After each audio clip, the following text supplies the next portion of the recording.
It was a quiet Sunday morning. Jacob walked through the park, his footsteps the only sound breaking the stillness. The air was cold, still, and almost painfully bright, the kind of morning that feels like it's holding its breath. He passed the playground, a ghost town of swings and slides. No children, just a profound, echoing silence. It was in this silence that he saw it. A single red balloon resting on the frost-kissed grass like a drop of blood on a white sheet. It was vibrant, almost defiant against the muted tones of the morning. He looked around, a full circle, searching for an owner, a child, anyone. But the park was empty. It was just him and the balloon. Hesitantly, he walked over and picked it up, the thin string cool against his fingers. A smile, slow and bittersweet, touched his lips. It reminded him of his son, Leo. Leo loved red balloons. He would have loved this one. 3 years. It had been 3 years since his son had passed away. The thought was a familiar ache, a constant companion on these lonely walks.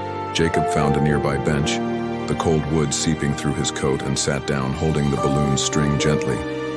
He looked at the perfect crimson sphere floating just above his hand. He whispered to the quiet air, the words catching in his throat. "You would have been 8 today. Happy birthday, my boy." Just then, a soft breeze, like a gentle sigh, brushed past him. The balloon tugged at the string, straining slightly as if it had somewhere to be. It bobbed and swayed, a silent, playful dance. A small, genuine laugh escaped Jacob's lips, a sound that felt foreign and rusty. "Okay," he said, his voice a little stronger now. "Okay, Leo, let's take one more walk." He stood up and began to walk slowly, deliberately, around the perimeter of the lake. The red balloon followed beside him, his faithful companion. It floated gently, a perfect dance partner, never lagging too far behind, never pulling too far ahead. It was just there, with him. He talked to it, to his son, telling him about the ducks on the water, about the funny-shaped cloud in the sky, about how much he missed him. For that short walk, the crushing weight on his chest felt a little lighter. The world felt a little less gray. He completed the circuit, arriving back at the water's edge. As he stood there, watching the ripples on the surface, a stronger gust of wind swept across the lake. It caught the balloon, and the string, slick with morning dew, slipped right through his fingers. For a split second, his instinct was to grab for it, to hold on. But he didn't. He just stood there, his hands still outstretched, and watched. He watched the little red dot rise, higher and higher. It drifted over the trees, a tiny beacon against the vast, pale blue of the morning sky.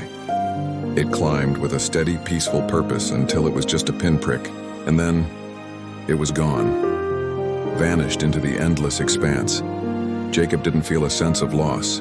Instead, a profound sense of peace washed over him. He smiled, a real warm smile that reached his eyes, and for the first time in 3 long years, the park didn't feel empty at all. This is Untold Stories, where we find that sometimes the past isn't something to be buried, but something to be released, allowing it to find its own way home. Thank you for sharing this moment with us. If this story touched you, please consider liking and subscribing. We'll see you next time.